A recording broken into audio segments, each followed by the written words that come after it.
Voici le collecteur d'eau. Qu'est-ce qu'on retrouve à l'intérieur?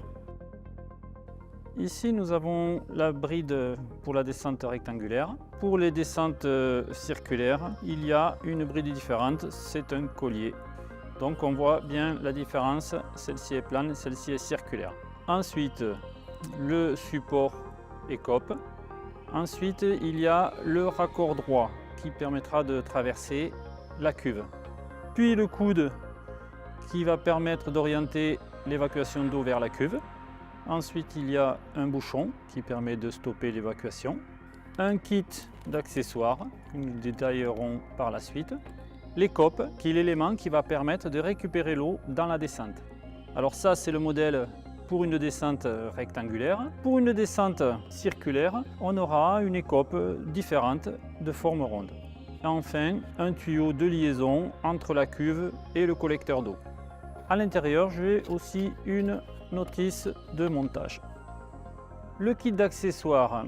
Alors, à l'intérieur, nous avons deux joints mousse, un grand, un petit pour faire les étanchéités, un joint torique qui servira à faire l'étanchéité du support d'écope, 4 vis autoforeuses pour fixer la bride sur la descente d'eau et la scie cloche qui permettra de faire le trou dans la descente d'eau. Elle est constituée de deux parties, une partie scie cloche métallique et son axe.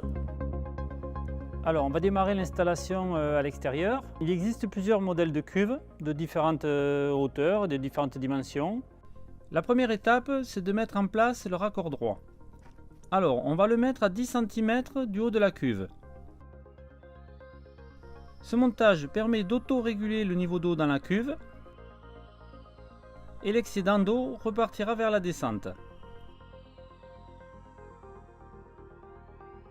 Il va falloir faire un trou de diamètre 26 mm. Alors moi je vais utiliser un fourré étagé, mais vous pouvez faire le trou avec soit une petite scie cloche ou en faisant des petits trous avec un fourré standard. Ensuite je viens coller le petit joint mousse adhésif à l'extérieur de la cuve. J'insère le raccord droit et je visse l'écrou depuis l'intérieur de la cuve. Maintenant, pour positionner le trou du collecteur, je vais devoir faire un repère sur la descente situé à la hauteur du haut du raccord droit de la cuve, de façon à ce qu'il y ait une légère pente d'écoulement. Je vais percer le pré-trou, diamètre 8, bien au centre de la descente, c'est-à-dire dans l'axe. Ensuite, je fais le trou avec la scie cloche. Je colle le grand joint mousse adhésif. J'insère la bride en mettant bien le nom de la marque en haut. Et ensuite, je la fixe avec les 4 vis autoforeuses. Mais là aussi, c'est important de bien positionner la bride parallèle au tuyau. Alors, un petit conseil avec la perceuse pour les vis autoforeuses. Il faut quand même limiter la vitesse et le couple pour ne pas trop serrer. Alors maintenant, on va préparer le support écope. La première phase, c'est d'installer le joint torique pour assurer l'étanchéité du système. Pour les modèles rectangulaires, on va le positionner sur la première gorge. Et pour les modèles circulaires, on le positionnera sur la deuxième gorge. Alors une fois le joint torique en position dans sa gorge, il faut le pousser tout le tour pour qu'il soit bien enfoncé. La deuxième étape consiste à monter l'écope sur son support. D'abord, on enlève les deux films plastiques. Je la replie légèrement avec mon pouce. Je la clipse sur la languette du bas, puis sur la languette du haut.